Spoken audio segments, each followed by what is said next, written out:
Frío que está haciendo acá, no te imaginas. Hola a todos, ¿cómo están? Hoy viernes por la tarde en este frío tan berraco que está haciendo en Bogotá. Hay un ruidito ahí, Marisabel, si nos ayudas, por favor. ¿Eso será un micrófono? Ok. Ok. Está haciendo un frío tenaz hoy en Bogotá, pero pues tal vez es un mejor momento para hacer un Facebook Live. Y hoy tenemos pues uno de los temas como más cercanos a mi corazón y a mi agenda política, que es el tema de las víctimas en siniestros viales. Con Mari nos conocemos desde hace muchos años, yo creo que ya iremos como para 12 años que nos conocemos. Eh, Alrededor del trabajo que hicimos con el Combo 2600 en esto. Para los que no sepan, dentro de los principales logros que logramos incluir en el plan de desarrollo es la creación del Centro de Atención a Víctimas de Siniestros Viales, que debe estar próximo a lanzarse en una semana o dos. Y mañana es el Día de las Víctimas de Siniestros Viales. Él tiene un nombre un poquito distinto, es largo, a veces meto la pata. Pero entonces, pues mañana vamos a asistir al evento de movilidad y queríamos un poco como ambientar la discusión frente a eso con Mari, que es una de las líderes pues más duras que hay no solo en Bogotá, sino en Colombia, sobre este tema de seguridad vial. Entonces, muchas gracias por acompañarnos, Mari. No sé si nos quieras contar un poquitico de tu experiencia en este tema, cómo te metiste en esto y ya después pasamos a discutir un poquito más sobre lo que crees que nos queda pendiente por hacer. Tienes el micrófono apagado. Perfecto. Buenas tardes. Sí, Diego, desde el año 2007, a raíz de la muerte de mi hermanita, a manos de un violento vial, porque existen los accidentes de tránsito y existe la violencia vial. Y hay que tener claridad que los dos existen.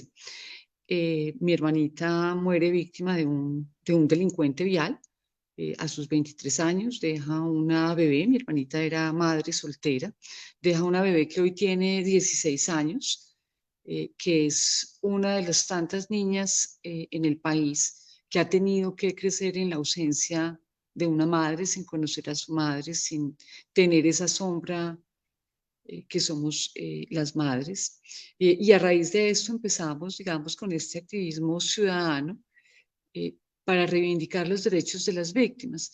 Entonces, arrancamos un poco creyendo que nosotros como sociedad civil, nuestro, nuestro deber por haber padecido lo que padecimos era ayudar a otras víctimas. Entonces, inicialmente nos enfocamos eh, en lo que hoy sería el Centro de Atención y Orientación a las Víctimas de los Hechos de Tránsito, pensando que realmente ese era nuestro deber. Y no, hoy lo que vemos es que cuando el Estado no pudo prevenir, eh, pues tiene que reparar. Y el Centro de Orientación y Atención a Víctimas es eso, es una organización para apoyar a las víctimas cuando hubo una falencia, cuando hubo de alguna manera una falla de gobierno.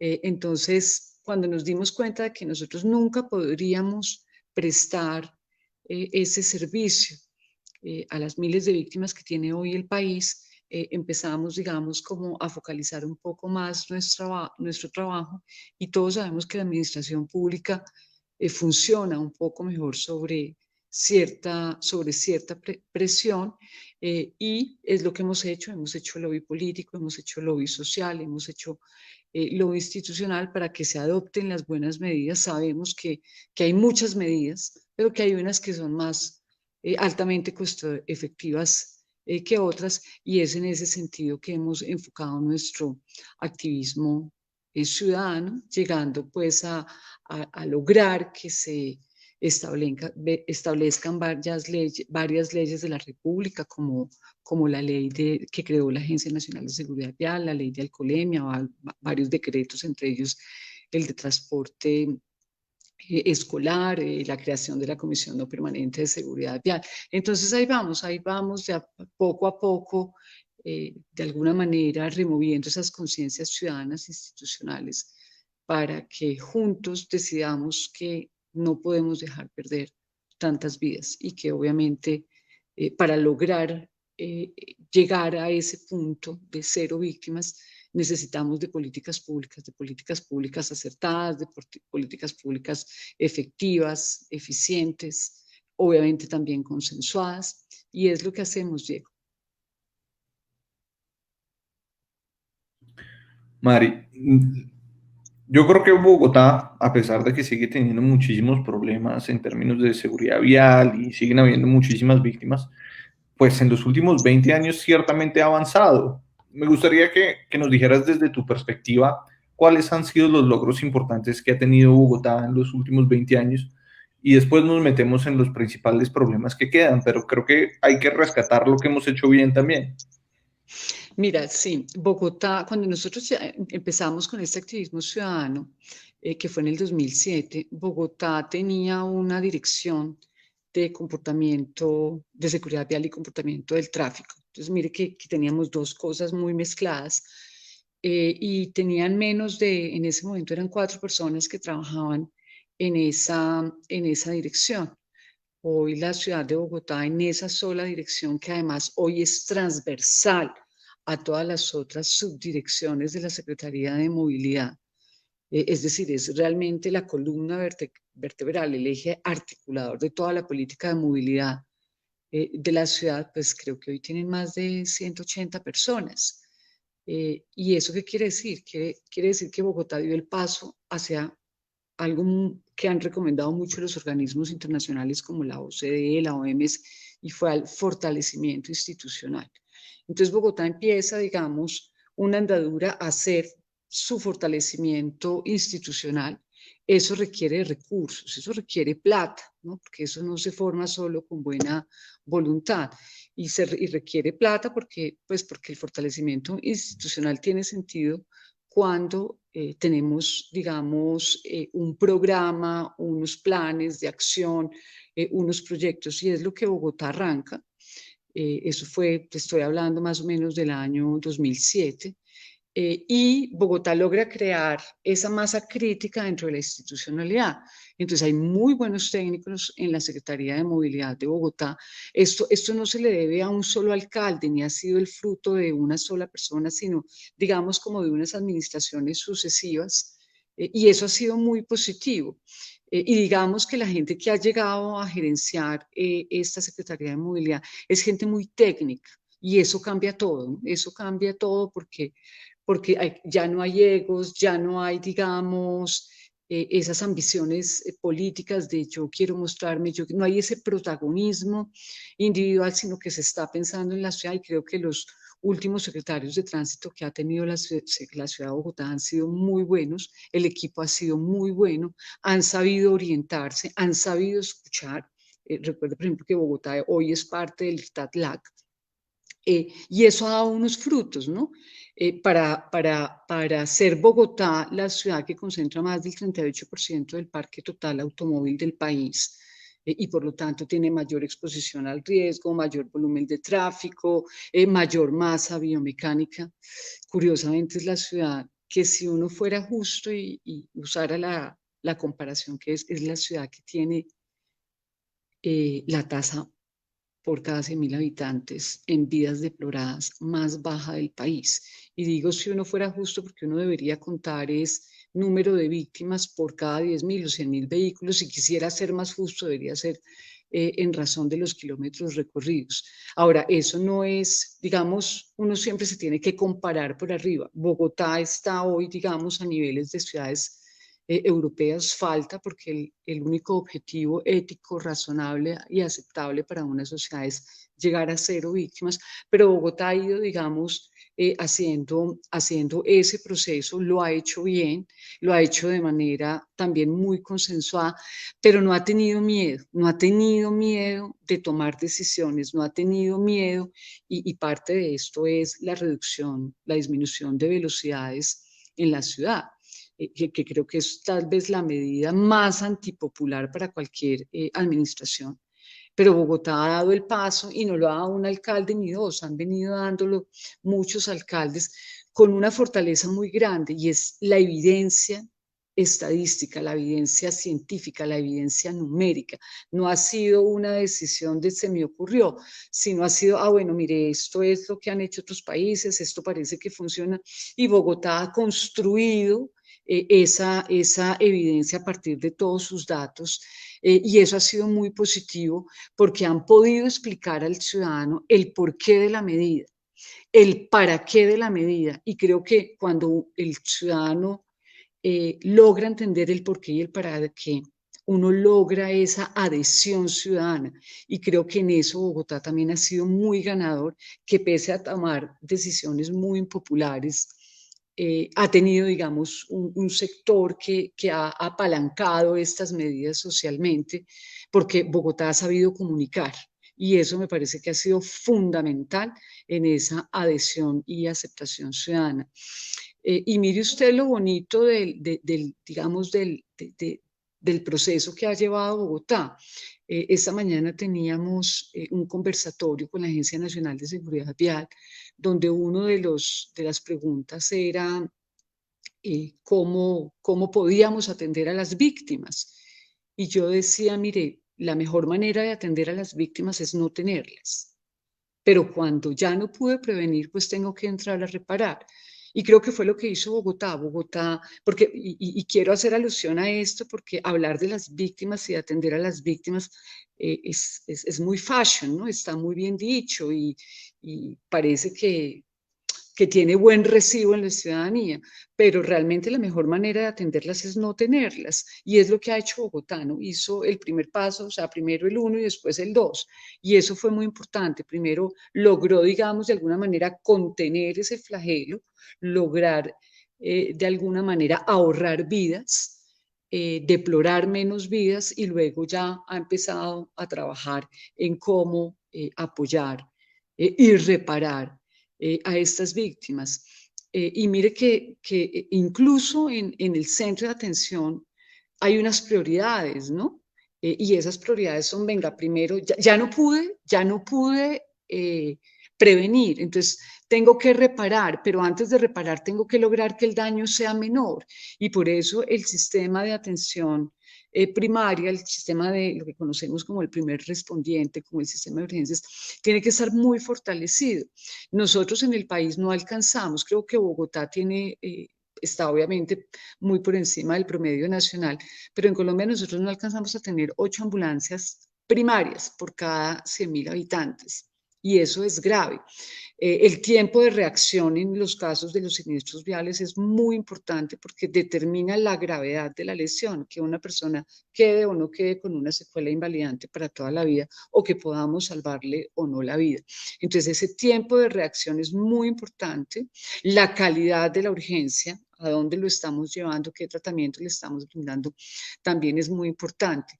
Y luego cuando ya superamos esto, pues obviamente tenemos que mirar cómo esa persona tiene que reinsertarse en la vida laboral, productiva, en unas condiciones inferiores a las que traía antes del siniestro vial, cómo le podemos hacer este apoyo psicológico y este acompañamiento. Siempre repito, para mí claro, la parte psicológica es supremamente importante, pero entre la vida y la muerte creo que eh, la parte de la atención médica, de la atención hospitalaria y de la poshospitalaria son fundamentales. Nosotros, infortunadamente, pues somos una sociedad que ha sido de alguna manera anestesiada por otras muchas formas de violencia. Entonces no tenemos, digamos, no arrullamos tanto el dolor, no somos una sociedad, somos más bien una sociedad dura, ¿no? Una sociedad muy sólida frente a la adversidad, pero eso no quiere decir que no haga mella, que no haga daño, que estemos hablando pues de una catástrofe, de un drama, sueños mutilados, de vidas suspendidas, de familias rotas. Y aquí yo creo que Bogotá va liderando, Bogotá va jalonando, no solamente va jalonando en el país, creo que Bogotá va jalonando en las ciudades de América Latina. Lo ha hecho bien, puede hacerlo mejor, pero yo creo que Bogotá de alguna manera nos congracia, nos muestra el camino a seguir, pero también nos está mostrando que sí podemos hacer cosas. Y aquí ya me salgo un poquitico del tema de las víctimas porque estamos evitándolas, y es todo el tema que ha arrancado Bogotá con disminución de velocidades, con diseños de infraestructura, con ampliación de espacios para otros medios de desplazamiento activo, como la marcha, como la bicicleta, que eso es fundamental para el ciudadano, para la calidad de vida del ciudadano. Y eso nos permite un poco aplicar lo que aplica Bogotá, que es el enfoque de sistema seguro. Y es que yo estoy haciendo de mi sistema un sistema más seguro, estoy brindando mejor infraestructura, estoy brindando mejor seguridad vehicular, mejor estructura organizacional, y solo cuando ya he fortalecido todo mi sistema tráfico, pues empiezo realmente a sancionar, digamos, entre comillas, al ciudadano. Pero le hemos quitado, digamos, esa visión, Bogotá ha ido quitando esa visión obsoleta que teníamos, que todo es la culpa, ¿no? Es la culpa del conductor, pero no nos damos cuenta que no hay una medida más altamente costo efectiva para cambiar hábitos, comportamientos y conductas que la misma infraestructura vial, ¿no? O sea, el ser humano se comporta como cualquier bicho biológico, y es decir, que hace una homeostasis con respecto al medio ambiente. Y creo que eso lo ha ido logrando Bogotá, nos ha ido educando a través de todos estos esfuerzos de infraestructura, de pacificación de tráfico, de urbanismo táctico, de ampliación de otros mecanismos de transporte. Nos ha devuelto la ciudad, nos ha devuelto, digamos, el placer de ser ciudadano, de poder caminar, de poder ir en bicicleta. Hoy vemos muchos más niños jugando en la calle. Entonces yo creo que vamos por buen camino, pero no podemos obviamente bajar la guardia, nunca es suficiente, seguimos teniendo víctimas y un importante número de vidas deploradas en la ciudad. Pero eso lo que nos muestra es que estamos en el camino para lograr ese tan soñado y casi como lejano sueño de tener cero víctimas en la ciudad.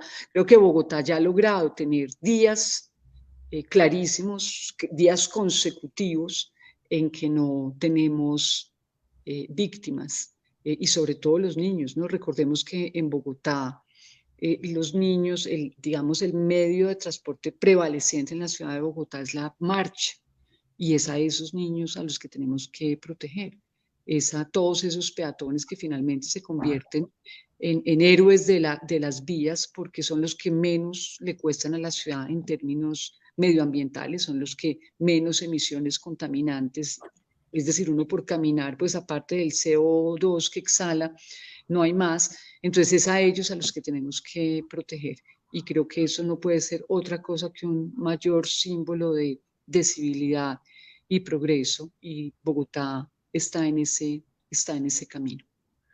Bueno, entonces rescato cuatro cosas que mencionaste de los avances que ha tenido Bogotá. Uno es el fortalecimiento institucional. Dos es, pues, este paso que describía antes de la creación del Centro de Atención a Víctimas. Tres es el espacio para otros actores de la movilidad. Y cuatro es la reducción en velocidad que ha estado promoviendo la alcaldía. Me gustaría preguntarte por otros dos que marcaron pues unos hitos en la historia de Bogotá y que entiendo yo, o bueno, por lo menos tengo la impresión de que aportaron en esa mejoría que ha tenido la ciudad. Uno es pues la creación de nuestro sistema de transporte masivo, por todo el palo que recibe Transmilenio. Entiendo que hizo un cambio muy grande en la seguridad vial de Bogotá. Para los que nos estén viendo y tal vez les interese el tema, hay un documental que se llama La Guerra del Centavo.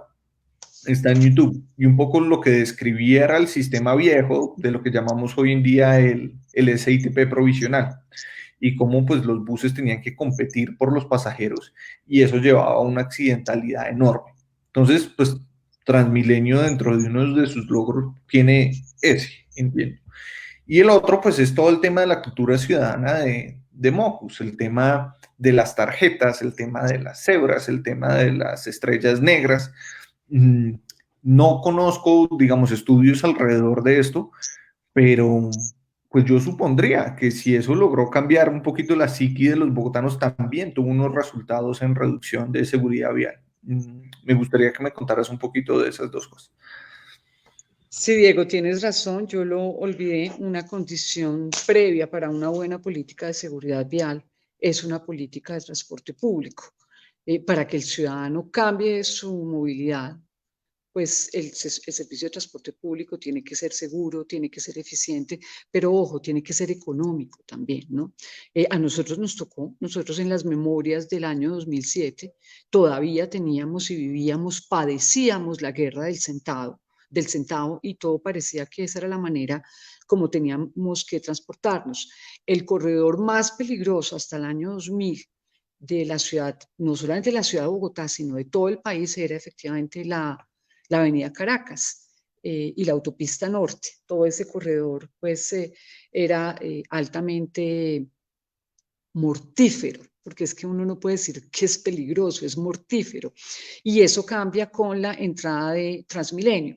Pero mire usted ahí lo importante del sistema de seguro, del sistema de enfoque seguro, y es que justamente lo que hace Transmilenio es que cambia el chip de los colombianos, ¿no? Porque ya para ir a tomar el transporte, habían unos paraderos, habían unas plataformas, unas rampas que nos permitían acceder de manera segura. Entonces, eso también, es decir, hoy a nadie se le ocurriría salir a parar un Transmilenio a la vía porque no es posible, sí, que era lo que nosotros hacíamos. Yo lo recuerdo, el bus Germania, sí, que lo cogía uno en la séptima y ¡prut! Entonces creo que ahí ese tema de cultura ciudadana pasa mucho por lo que por la infraestructura, por el sistema de enfoque seguro. O sea, ¿cómo hago yo ese sistema seguro para también darle el mensaje a mis ciudadanos de cómo tienen que comportarse? Yo no sé si alguna vez, yo lo recuerdo y lo dije con un gran suspiro, eh, estábamos llegando al departamento del Chocó y vimos el río Atrato, que es totalmente sinuoso, ¿no? O sea, tiene unas curvas así serpenteadas. Y yo recuerdo que yo dije, oiga, mire, es que hasta los ríos saben que uno no va derecho. Y derecho no va, ¿por qué? Porque adquiere velocidad. Entonces, lo que yo quiero decir con esto es realmente que es muy importante brindarle al usuario de las vías unos mensajes claros a través de la infraestructura. Y esto lo estamos haciendo también a través del transporte público. Repito, para que el ciudadano cambie su movilidad, pues el transporte público tiene que ser efectivo, eficiente, seguro, sostenible y económico. Eso es clarísimamente que Transmilenio ha hecho, digamos, estos cambios. Ahora, Transmilenio, y yo no sabría si es una crítica, pero sí es una consideración, y es que recordemos nosotros que Transmilenio tenía todas unas fases, ¿no? Unas fases que no se desarrollaron después. Y ahí yo creo que tiene que ver mucho la miopía política, porque Transmilenio se atribuyó a a un solo mandatario, ¿sí? Y no se vio realmente como una solución de transporte para los ciudadanos y quedó como un sello, ¿no? Eso quedó como que esto Transmilenio le pertenece a un mandatario y nos olvidamos de seguir fortaleciendo. Entonces, mire que el problema hoy que tiene Transmilenio no es que Transmilenio sea malo per se, no, es que Transmilenio se le quedó chiquito a la ciudad, pero se le quedó chiquito a la ciudad porque no tomamos las decisiones de transporte público que debíamos tomar. Mira, yo recuerdo, tal vez tú no lo conociste, yo recuerdo mucho a Gustavo Vasco Muñoz, liberal, un gran liberal, muy cercano a Virgilio Barco. Y él contaba, por ejemplo, de los trolibuses y de los trolibuses que se perdieron en un parqueadero porque fue una guerra absurda de gremios motorizados con el trolibús, con el mismo sistema metro, ¿no? O sea, llevamos, yo no sé, 100 años, más de un siglo, haciendo estudios del metro de Bogotá, cuando realmente Bogotá ya tenía un tranvía. Entonces han habido, digamos, muchos obstáculos que han impedido que tengamos un verdadero desarrollo de transporte público, como por ejemplo lo puede tener una ciudad como París o como Tokio, que no la tiene Medellín porque sus dirigentes han sido mucho más inteligentes, ¿sí? Y han sido más inteligentes en mantener esas políticas de largo plazo de manera sostenida, sin importar a quién se le ocurrió, quién lo hizo. Mire usted que el tema de Medellín, por ejemplo, con el metro arranca y sigue y ha evolucionado y luego viene el metrocable y entonces estuvo Salazar, pero también estuvo Fajardo y al final no importa a quién se le ocurrió, sino quién lo inauguró y además quién termina fortaleciendo. Entonces, mire que, por ejemplo, un sistema de transporte público hoy de alguna manera ejemplarizante para Colombia es el transporte público de Medellín. Medellín ya tiene tranvía, pero además no tiene cualquier tranvía, tiene un tranvía que vence unas pendientes, creo que son hasta del 15%, y todo está articulado, tiene el metrocable. Y eso obedeció realmente a una planificación del transporte público de largo aliento, a una visión y a una visión que no fue cortada, ¿no? Que no fue cortada por un ego o por una miopía política. Entonces, eso me parece importante. En cuanto a la cultura ciudadana, creo que efectivamente Mocus hizo unos grandes aportes, porque era la primera vez que nosotros hablábamos, y creo que en eso hay que darle todo el crédito al profesor Antanas Mocus, que nosotros hablábamos de nosotros como una sociedad que comparte valores. Y mire que lo que quiso mostrar Mocus con todo esto es que a una sociedad la caracteriza es esos valores que comparte. Infortunadamente, pues pasa lo mismo. Entonces, el tema de la cultura ciudadana era de Mocus, o sea, entonces queda aquí con Mocus. Entonces, los que vienen también ya eso no les interesa porque yo necesito, pues, el complejo de Adán, ¿no? Necesito volver a inventar la rueda y necesito algo que me identifique a mí. Entonces, esto, digamos, se pierde, ese gran esfuerzo se pierde, que repito, más que cultura ciudadana era compartir unos valores, porque finalmente eso es lo que uno habla de cultura cuando ya se nos olvidó todo y solo nos queda eso que nos hace actuar casi que por automatismo. Entonces, efectivamente, transporte público y es que a mí me cuesta mucho la palabra cultura ciudadana. Yo prefiero siempre hablar de socialización de valores, de lo que caracteriza a una ciudad a través de los valores que comparte. Y en este caso, pues obviamente era el valor de la vida, era el valor del respeto del otro, el entender, y creo que en eso Mocus fue muy claro, entender que estamos compartiendo todos un espacio vital, que es el espacio público y que necesita de unas reglas y necesita de unas reglas que respetemos todos. Y luego ya mira que viene todo este fortalecimiento institucional con toda esta visión sobre la infraestructura, de cómo le brindamos un mejor sistema a los usuarios. Y bueno, aquí vamos, aquí vamos. ¿Contesté? Bueno, perdón. ¿Contesté? Claro, claro, claro. Y la última pregunta cortica antes de que, pues, abramos a las preguntas de las personas que nos ven, es un poquito dónde ves tú que están los principales retos de Bogotá ahorita para reducir el número de víctimas, que en últimas, pues, es el objetivo más importante. Supongo que, pues, vas a subrayar el tema de la reducción de velocidad, pero ¿qué más tienes presente? Sí, claro, no, la reducción de velocidad no sirve de nada si no soy capaz de controlarla.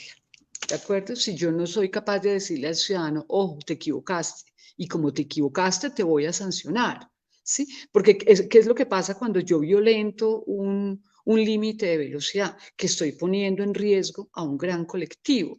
Pero hay algo que es pésimo y que pasa en nuestra sociedad, y es cómo yo termino deslegitimando la norma, ¿sí? O sea, no hay nada peor, Diego, que una norma que el ciudadano sabe que puede violentar, ¿sí? Y cuando yo digo que sabe que puede violentar es, por ejemplo, un control de velocidad. Si yo sé que puedo violentar el control de velocidad, me van a poner el comparendo, pero yo sé que puedo no pagarlo, creo que es absolutamente perverso, absolutamente perverso. Entonces creo que el tema de las cámaras salvavidas es fundamental para la ciudad, es fundamental para regular y controlar los comportamientos y sobre todo esas cámaras salvavidas para limitar esas conductas de riesgo como la velocidad. Y mira que incluso el alcohol, porque los grandes excesos de velocidad, que son los que matan, ¿sí? Pues están muy ligados al alcohol, ¿no? Son imputables al alcohol.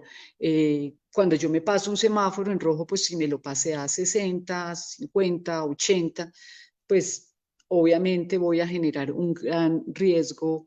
Entonces aquí la norma tiene que ser es cuál es el riesgo permitido para la sociedad y yo tengo que ponérsela toda para que esas, si son 3 o 4, pero para que el ciudadano las cumpla y no se deslegitime de cara al ciudadano la norma. Entonces creo que el control es fundamental, fundamental. Bueno, y la última cortica, un tema muy de coyuntura, pero es, ahorita que hablabas de la Caracas de los 80s y de comienzos de los 90s, estaba pensando un poquito que eso es la calle 13 hoy. Es una, pues es una locura de desorden y además es una fábrica de muertos. Eh, ¿Qué opinas tú que se debe hacer ahí? ¿Qué opinas de la idea del Transmilenio? ¿Qué opinas del debate del trancón que ha habido pues, en estas últimas semanas por el bicicarril? Sí, pero mira que ahí sí volvemos al tema de cultura ciudadana y es qué valores compartimos, ¿no? ¿Cuáles son los valores sociales que compartimos? Y acá yo hago una pregunta a quienes se oponen, digamos, al bicicarril.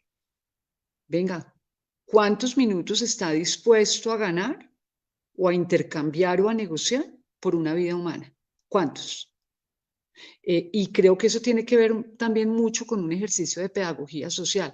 El problema de la calle 13 no lo vamos a resolver ya.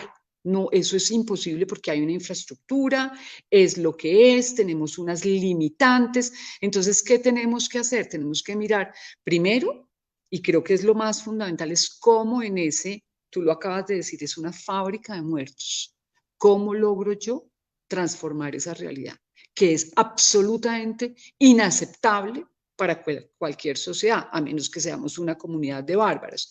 Entonces, creo que ahí ese tema del bicicarril es fundamental para que empecemos a ver que tenemos otros medios de desplazamiento, pero que también, mire lo que sucede, aquí es muy importante entender que es mejor ir todos a 30 kilómetros por hora, todos despacito, que ir, por ejemplo, unos a 30, otros a 80, con unas velocidades totalmente heterogéneas que lo que hacen es que aumentan el riesgo. Entonces, sí hay trabajo para hacer, pero creo que no podemos, o sea, como sociedad, no, nadie puede estar dispuesto a entregar la vida por unos minutos, por ganar unos minutos. Y si uno hace las cuentas, mira, si tú vas a 30 kilómetros por hora, pues, ¿qué estás diciendo? Que estás haciendo 30 kilómetros en una hora. ¿Cuántos kilómetros haces si vas a 50? Realmente lo que tú ganas es muy poquito. Y ahí creo que está el gran reto de Bogotá, de empezar a explicar realmente cuánto tiempo yo me estoy economizando cuando quiero hundir el pie en el acelerador. Y una cosa que no podemos obviar, Diego, y es que esa es, digamos, una ruta de evacuación de todo el transporte de mercancías. Es una ruta de evacuación muy importante para la ciudad, pero estamos hablando también de masa, ¿no? O sea, si a uno lo coge una tractomula, pues la probabilidad de sobrevivir es cero. Pero las tractomulas tampoco dentro, es más, las tractomulas ni siquiera deberían ingresar a la ciudad.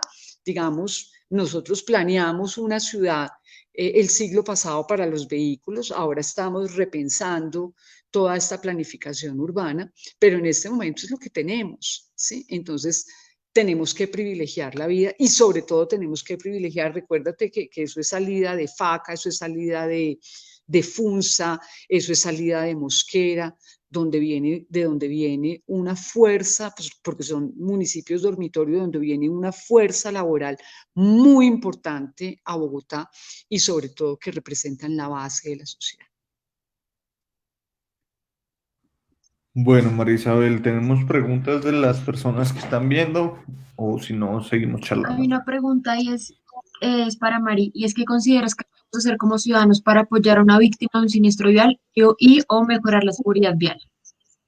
Perdóname, no te escuché bien. La pregunta es, ¿qué consideras que podemos hacer como ciudadanos para mejorar a una víctima de un siniestro vial o mejorar la seguridad vial en general? Mira, yo sí creo que, yo recuerdo una vez que me invitaron a las Naciones Unidas y creo que puede hacer los dos.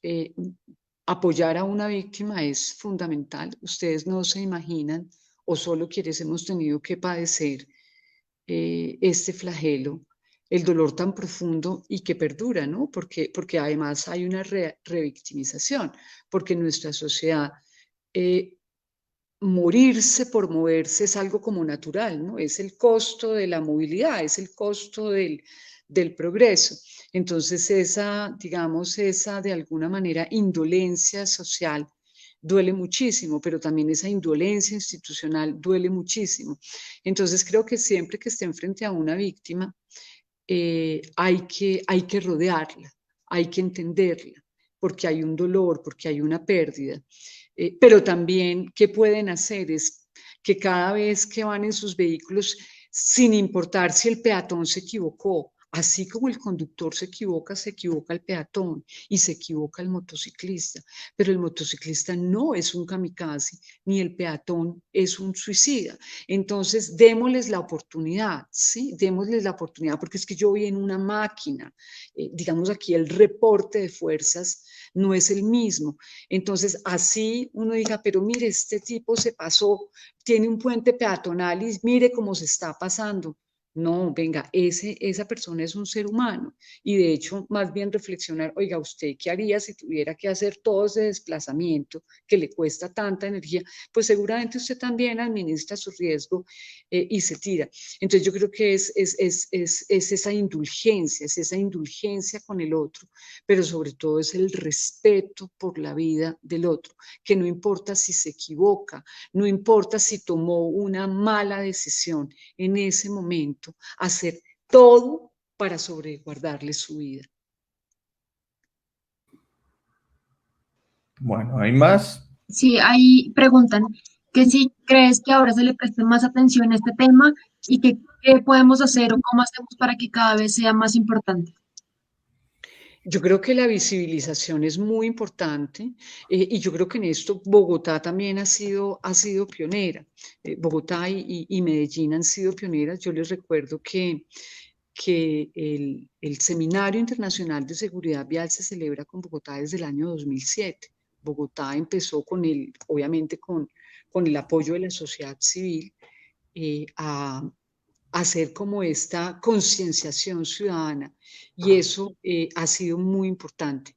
Es muy importante visibilizar el flagelo, es importante explicar, que creo que lo ha venido haciendo muy bien Bogotá, que venga, aquí todos podemos ser víctimas, es decir, el que va y nosotros hemos tenido casos de los señores que van en su 4x4, pues mire, me da pena Diego contigo, pero, pero pues el doctor Lacerna, recordemos lo que le pasa en un vehículo muy importante, digamos, con una estructura, uy, se me olvidó el nombre. Juan Mario. Juan Mario. Eh, y no es solamente él, han habido muchos casos, pero también le pasa sobre todo a la base de la sociedad, ¿no? Al que va a pie, al que va en bicicleta, al que va en motocicleta. Entonces, yo creo que es importante que entendamos que todos en algún momento podemos ser víctimas y que las muertes y las lesiones en hechos de tránsito, todas, sino digamos la gran mayoría, son prevenibles y son evitables y sabemos cómo evitarlas, si es respetar la velocidad, digamos hay lo diría pues Mocus mejor que yo, es respetar el espacio del otro, porque cuando yo me paso un semáforo en rojo, pues lo que estoy haciendo es violentando el espacio del otro, porque nos movemos. Es que cuando uno mira una ciudad, Diego, yo no sé si a ustedes no les pasa, que uno mira y uno dice, oye, ¿y nosotros cómo hemos logrado construir esto y vivir en estos espacios? Es decir, ningún animal lo hace y nosotros hemos construido estas ciudades, ¿sí? Entonces nos toca administrarlas y administrarlas es también, digamos, tomar conciencia, sobre todo siempre tener conciencia de que hay otro, de que al frente tengo al otro, al lado tengo a otro, atrás tengo a otro. Entonces es siempre la conciencia del otro. ¿Hay más, María Isabel? No, por ahora no. Yo tengo una, Mari, y es, bueno, tú que además conoces este tema en muchos lugares del mundo y tienes una perspectiva comparada, eh, me gustaría saber si hay políticos que le metan el hombro a esto, gente que, digamos, lo haya vuelto una causa política y haya hecho unos cambios y haya desarrollado un discurso. A mí me gustaría conocerlos para ver si aprendo un poco. Sí, yo conozco uno muy grande que se llamaba Jacques Chirac. Y Jacques Chirac en el año 2002, cuando Francia contaba con cerca de 8.000, 9.000 muertos, hizo de la seguridad vial el eje de su política central. Recuerdo en una feria internacional del automóvil, que es, digamos, bueno, primero su discurso del 14 de julio, que tú sabes que el 14 de julio para los franceses es algo que va muy en el ADN, muy en la sangre, ¿no? Entonces ahí dice, mire, aquí vamos a parar esto, vamos a parar esta sangría y aquí vamos a hacer cumplir la norma. Y recuerden ustedes que Jacques Chirac es el que implementa toda esta política de sanción, control automático con educación, prevención. Aquí es donde yo siempre, por eso yo no hablo de cultura en el sentido en que todo conocemos, porque es que los franceses se mataban como se matan los colombianos, peor. Francia en el año 79 contaba con 17.000 muertos, 17.000 vidas deploradas en el tránsito. Nosotros, digamos, nuestro peor año, nuestro año más negro ha sido 1995. ¿Sí? Donde llegamos a superar las 8.500 vidas deploradas.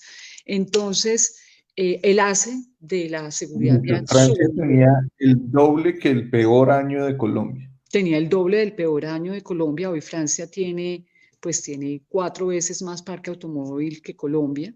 Tiene más o menos unos 70 millones, 80 millones de población y tiene un número de vidas deploradas al año inferior a los 3.500.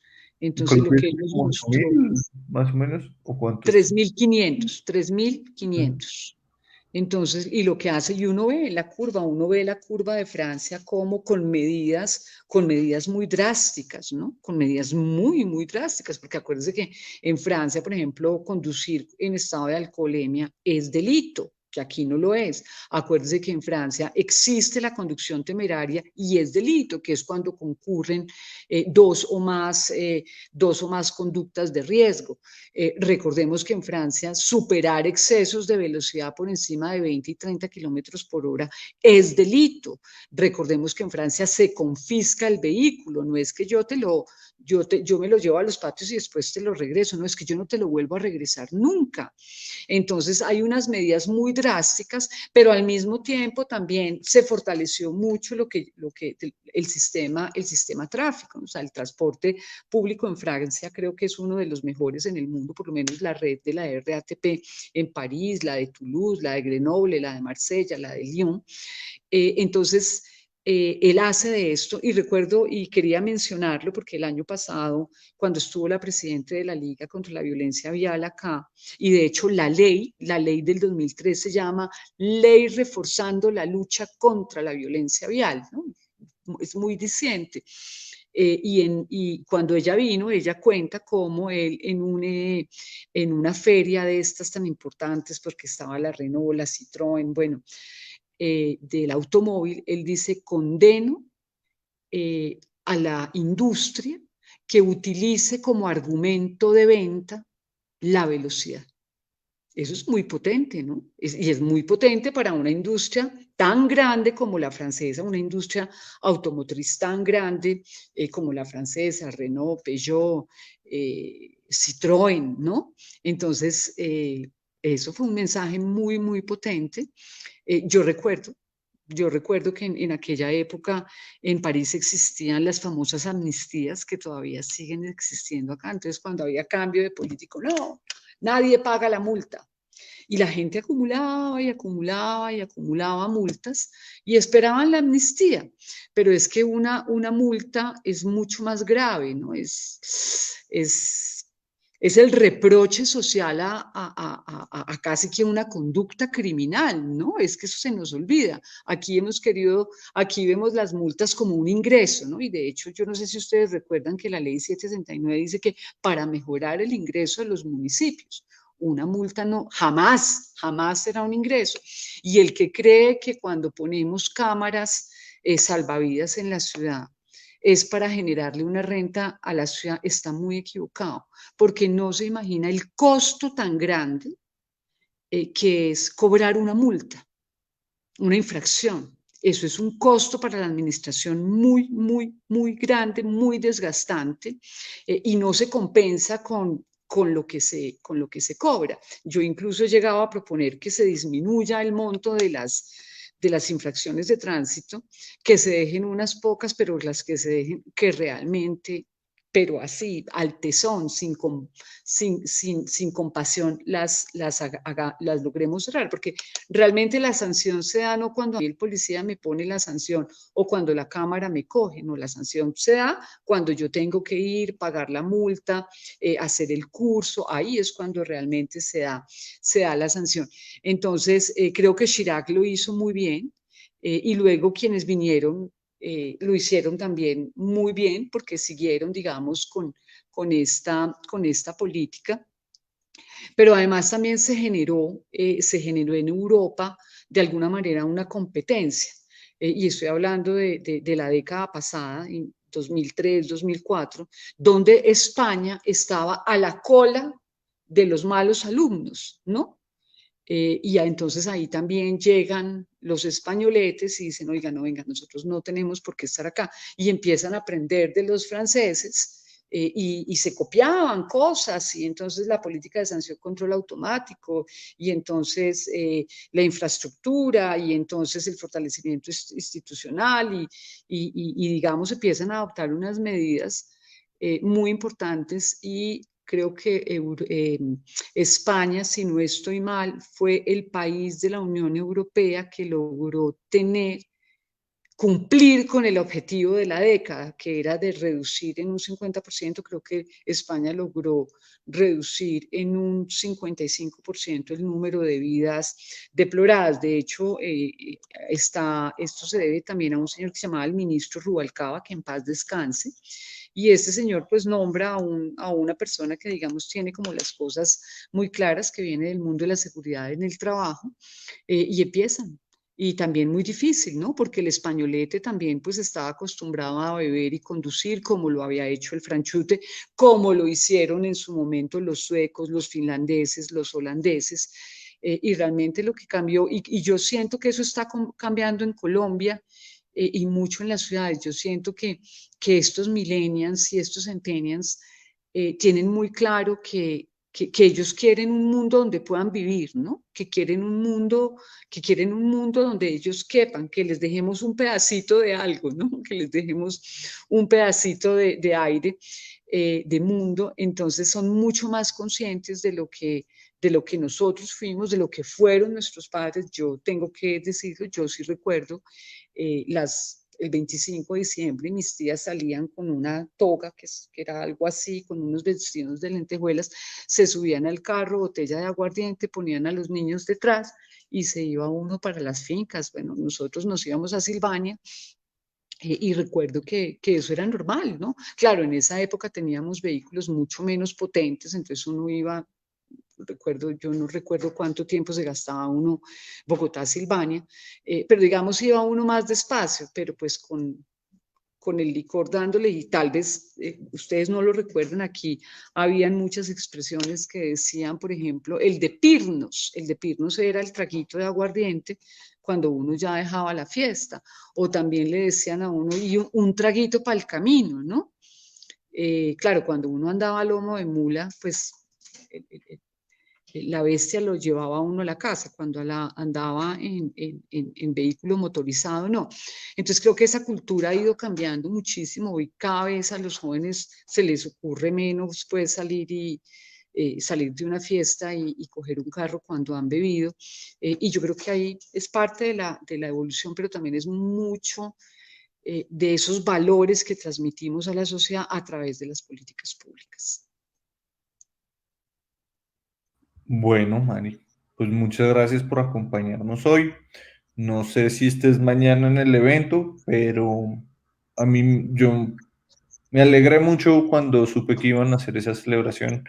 Eh, Creo que generar conciencia, tener gente joven que les llame la atención este tema, tener políticos que les interese este tema, colectivos ciudadanos, organizaciones como la tuya, pues son parte del cambio, y eso es muy importante.